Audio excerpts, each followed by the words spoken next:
तो जब नजीब मुल्ला जुड़ा था पूरे तो उसके कार्यकाल में हुआ, 4 से 1 हो गया।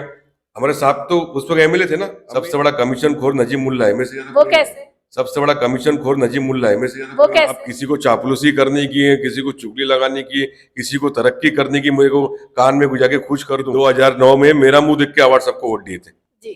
बराबर ना। तो आप फिर 15 साल गायब क्यों? चौकी में भी नहीं गई। और जिनकी सत्ता में आप हो 1.5 साल से, उन्हीं के सीएम ने कहा ना कि रामगिरी को कुछ नहीं छोड़े। मतलब आपको सत्ता की लालच थी, आपको अल्लाह की नबी से प्यार देता, उसी का फॉलोअर था ना। जब मैं पार्टी में था ना तो उसी को फॉलो करता था। 8 आदमी की गोल्डन गैंग से नाम है, उसमें नजीब मुल्ला भी उस गैंग के अंदर। हिंदू है, कब्रिस्तान में क्या होता है, कितनी मिट्टी लगती है वो उसको नहीं। हम मुसलमान हैं जी। हमने कुछ भी हेरा फेरी की है, मर के अल्लाह को मुंह दिखाने का है। जी। और वहां तो 101% हिसाब है। 24 तारीख को फॉर्म भर दिए थे। वो उन्होंने डमी फॉर्म भरा था उन्होंने। अच्छा, ऐसा कहा। दूसरा 4 टाइम का नगर सेवक है तो फर्स्ट टाइम कैसे हुआ? एमएलए के लिए फर्स्ट अरे टाइम। तो थोड़ी। नमस्कार, आदाब, मैं नुसरत चौधरी, आप देख रहे हैं तीखे बोल में आपका स्वागत है। हम लगातार जब से इलेक्शन की डेट्स क्लियर हुई है, हम तब से चुनाव पे चर्चा कर रहे हैं। अभी तक हम पहले ग्रामीण क्षेत्र में, कल्याण ग्रामीण क्षेत्र में कर रहे थे चुनाव पे चर्चा। उसके बाद हमने अश्विन राउत जी से बात की थी, जिन्होंने डॉक्टर जितेंद्र अवार्ड पे कई सारे इल्जाम लगाए थे और अजीत दादा पवार किस तरीके से मुसलमानों के हित में काम करे उन्होंने बताया था। आज हम मौजूद हैं मोहम्मद साजिद अंसारी जी के साथ, जो मांझी नगर सेवक है। हम इनसे बात करेंगे कि जो चीज़ें अश्विन राउत जी ने बताई हैं डॉक्टर जितेंद्र अवार्ड जी के खिलाफ में, और जो हित में उन्होंने बताया कि किस तरीके से अजित पवार जी मुसलमानों के हित में काम करें, वो कहाँ तक सही है। साजिद अंसारी जी, आपका हमारे चैनल पे स्वागत है। बहुत बहुत शुक्रिया आपका। सर, जिस तरीके से इलेक्शन की डेट क्लियर हो गई है, सारे ही लोग इलेक्शन की दौड़ में लगे हुए हैं। इसमें जो एनसीपी एपी के गुट के जो लोग हैं, उनका ये दावा है कि लगातार अजित पवार जी के आने के बाद मुसलमानों के हित में काम हो रहा है। जो वक्फ बोर्ड का बिल बना है उसमें मुसलमानों का, तो कहीं ना कहीं वो अजित पवार जी की मेहनत की वजह से हुआ है, और जो लोग वहाँ पे मौजूद होना चाहिए थे वो नहीं थे, इसलिए बिल पास हो रहा था। इस पर आप क्या कहेंगे? देखिए, आप लोग तो पूरा शहर घूम रहे हैं और कैसा आपको हर चीज पता रहती है। आज के 4 महीना पहले जब ये इलेक्शन नहीं लगा था और 2 विधानसभा बची हुई थी, जी। उस वक्त नजीब मुल्ला ने खुद कहा था कि अजीत दादा जो है मुसलमान के लिए 5% रिजर्वेशन मांगेंगे। जी। मैं आपके चैनल के माध्यम से कहना चाहता हूँ, वो 2 विधानसभा खत्म हो गई, आज आचार संहिता लग गई, इलेक्शन पीरियड आ गया, इलेक्शन की डेट आ गई। उस मुसलमान, हमारे मुसलमान भाई को 5% रिजर्वेशन अभी तक क्यों नहीं मिला है? मांग भी नहीं की। मांग भी नहीं की। ठीक है, मेरा रोड में आपको मालूम, जब दुकानें तोड़ी गई थी, जी। लोग ये कहते हैं हम हमारे साहब उधर गए थे, उनके साहब। जी। ठीक है, आज सोशल मीडिया का इतना पावर है, तो आपका एक भी न्यूज उस जगह के ऊपर आपके साहब का और आपका खुद का क्यों नहीं आया है? कोई भी कमेंट नहीं है। कोई भी कमेंट नहीं है। दूसरा मैं बोल रहा हूँ, जो भाभी कुछ बोल रही है या कोई कुछ बोल रहा है, आप 2 टर्म के जो है नगर सेविका थी, कोई नगर सेवक था उस पार्टी का जो उधर चले गया है, तो आपको उस वक्त समझ में नहीं आया कि व्हाट्सएप ने काम नहीं किया है?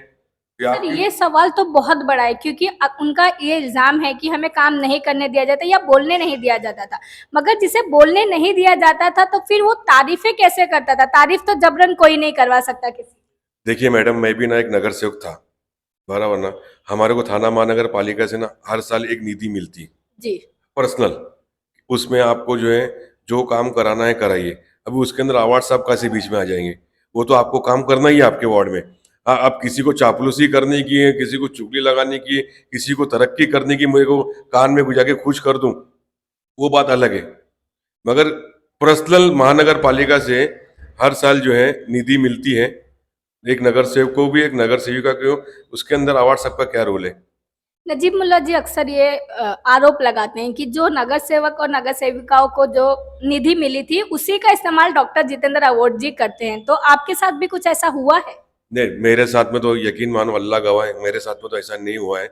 अभी एक आदमी को बदनाम करने के लिए हम कुछ भी बोल सकते हैं जब पार्टी छोड़ देंगे तो।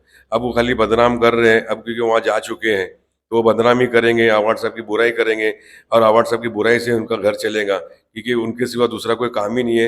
और वही नजीब मुल्ला आपको के पत्रकार भाई लोग और बहन लोग के सामने कहा था कि 2009 में मेरा मुंह देख के आवाज सबको वोट दिए थे, जी। बराबर ना। तो आप फिर 15 साल गायब क्यों थे? जी। आपको तो खुद भी बुमराह कौसा में रहना चाहिए था, तो आप तो खुद ही गायब थे। अभी मैं आपको एक एक हादसा बताता हूँ, आप उस पर जरा गौर करना। अभी गुस्ताखी रसूल हुई, जी।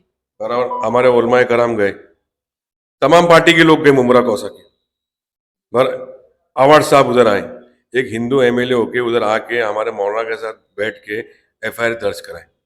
आप तो मुसलमान थे। जी, वो राबोड़ी या किसी पुलिस स्टेशन में वो भी गए थे। मैं आपको एकदम पूरा बोलता हूँ, राबोड़ी मेरे दोस्त लोग हैं, मेरे उनसे कांटेक्ट है, मगर मैं आपको ये बोलता हूँ, राबोड़ी चौकी में भी नहीं गए, वहां के लोगों ने किया एफआईआर, राबोड़ी चौकी में भी नहीं गई। और जिनकी सत्ता में आप हो 1.5 साल से, उन्हीं के सीएम ने कहा ना कि रामगिरी को कुछ नहीं होगा। जी, ये तो वीडियोस भी कई वायरल। बराबर ना? तो फिर आपने क्यों नहीं छोड़े? मतलब आपको सत्ता की लालच थी, आपको अल्लाह के नबी से प्यार देता। जब एक बुजुर्ग चाचा को ट्रेन में मारा गया, यही हमारे अवार्ड साहब थे जो 2 कलम बढ़ा दिए, वो जामीन रिजेक्ट करके आज वो जेल में। जिसपे नजीमुल्ला जी आरोप लगाते हैं कि वो मैंने करवाया है मगर मैंने क्रेडिट नहीं लिया है। हर चैनल पे वीडियो आई है अवार्ड साहब की कि जो रेलवे की जो पुलिस चौकी थी वहां बैठ के साहब जो है उनको बोले, वहां पे कलम बढ़ी, उनको कलम बताए कौन कौन सी लगेगी, तो आपकी वीडियो क्यों नहीं चली? साजिद अंसारी जी, ये सारी चीजें तो आरोप प्रत्यारोप चलते ही रहेंगे, मगर कहीं ना कहीं मुमरा वासियों को डॉक्टर जितेंद्र अवार्ड जी से जो उम्मीदें थी, जैसे slaughter house, hanging market, girls hostel, हज हाउस, 4 फ्लोर का हॉस्पिटल, वो कहीं ना कहीं मुकम्मल तरीके से मिल नहीं पाया है लोगों को। तो क्या लग रहा है इतनी देरी आखिर हुई क्यों है? जो इसका हॉस्पिटल पे चलते पहले उसका एक जवाब देता हूँ। चाइना जी मुल्ला ने कहा था कि पूरा प्रस्ताव हम पास कराएं, हम ये कराए वो कराए। अभी देखो एक चीज जो है ना, थाना महानगर पालिका से जब मिलती ना, उधर एमएलए का जो है ना विधानसभा पक्ष वो रहता है, जी वो थाना महानगर में कहता हमारे साथ सिर्फ कमिश्नर को प्रेशर कर सकते हैं, उसके अलावा और कुछ नहीं कर सकते। तो पूरा तो उस वक्त जब नजीम मुल्ला जुड़ा था, पूरे तो उसके कार्यकाल में हुआ, 4 से 1 हो गया। हमारे साहब तो उस वक्त एमएलए थे ना, हम ये नहीं बोले नहीं थे, मगर कार्यकाल वहां पे ज्यादा जो जो मजबूत पकड़ थी थाना हमारे पर, नजीमुल्ला वो तो नजीम मुल्ला की थी। तो ये सवाल तो आपको नजीम मुल्ला से करना कि 4 माले से 1 माला कैसे हो गया? नहीं, वो तो कह रहे हैं कि पैसा आया था इन्होंने खा लिया। अरे इनके हाथ में कैसे पैसे आएगा? आप एक कॉमन सी बात सुनिए। जी जी मैं नगर सेवक हूँ, समझो आप नगर सेविका है, मैं कॉन्ट्रेक्टर हूँ, मुझे आप मैंने वहां टेंडर डाला, मुझे काम मिला, जी। बराबर? अब वो टेंडर जब मेरे को मिला, मैं काम करूंगा, वहां पे भी बिल बनाऊंगा, मेरे को फिर चेक मिलेगा उधर से, तो वो तो मुझे मेरा तो अवार्ड साहब थोड़ा कॉन्ट्रेक्टर थे क्या? नहीं, तो उस पे भी तो नजीमुल्ला जी कहते हैं कि कमीशन लिया जाता है अरे कॉन्ट्रैक्टर से। सबसे बड़ा कमीशन खोर नजीम मुल्ला है, मेरे से ज्यादा वो कोई नहीं। कैसे?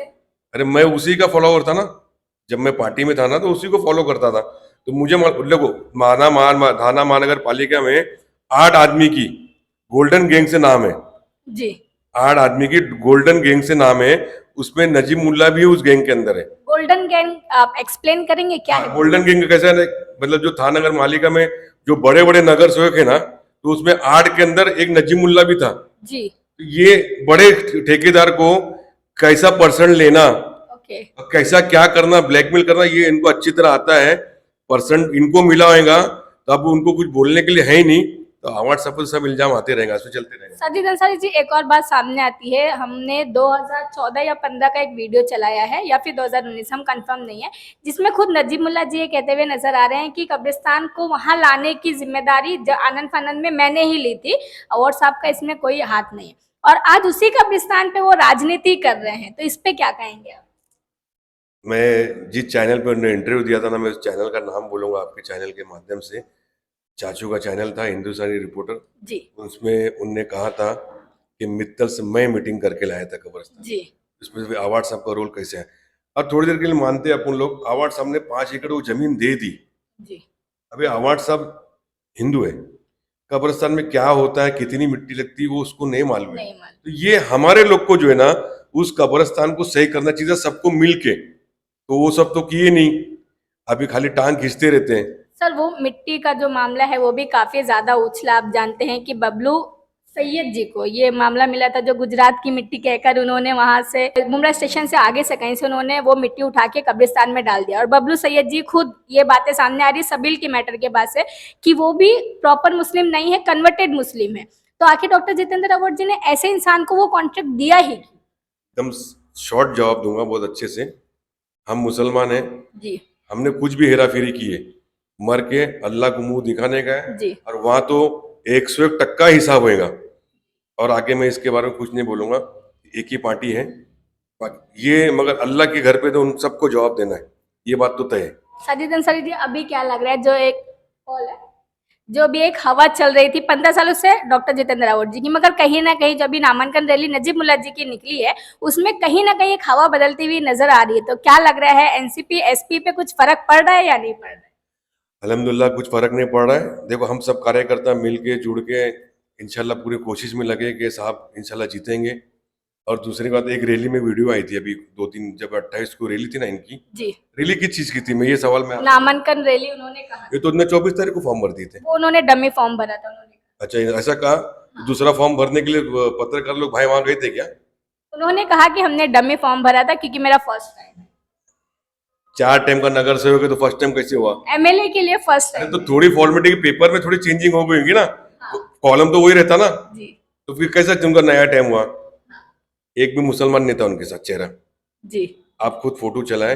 और जो रैली निकली 28 में, वहां पे यंग लड़के लोग बोल रहे हैं हम तो बेरोज है, हमारे पास काम नहीं, हम तो रैली में आए। तो किसी ने पूछा क्यों आए, बोले हमको कुछ मिला है, मगर हम तो वोट आवाज सबको डालेंगे ना। जी, जी, वो वीडियो ये तो उनकी रैली में उन्हीं के लोग जो उनकी रिबिन डाले हैं, मफलर डाल के, वही लोग बोल रहे हैं कि हम आवाज सबको वोट देंगे, इसको वोट नहीं देंगे। तो आपको समझना चाहिए इंशाल्लाह कि लोग कितना हमारे साथ को चाहते कि हैं। हवा बदली नहीं है। नहीं नहीं, हवा तो यार हवा उस वक्त बदलेगी ना मैडम। 3 महीने से तुम उमरा को याद कर रहे हो, तो हवा कैसे बदलेगी? और वो आदमी 15 साल से लगा हुआ है, अभी चौथा टाइम उसका आ गया, तो हवा कैसे बदलेगी? हमारे चैनल के माध्यम से मुमरा और कलवा वासियों को क्या मैसेज देना चाहिए? मैं आपके चैनल के माध्यम से कहना चाहता हूँ कि 20 नवंबर को आवाज साहब की निशानी तुतारी है।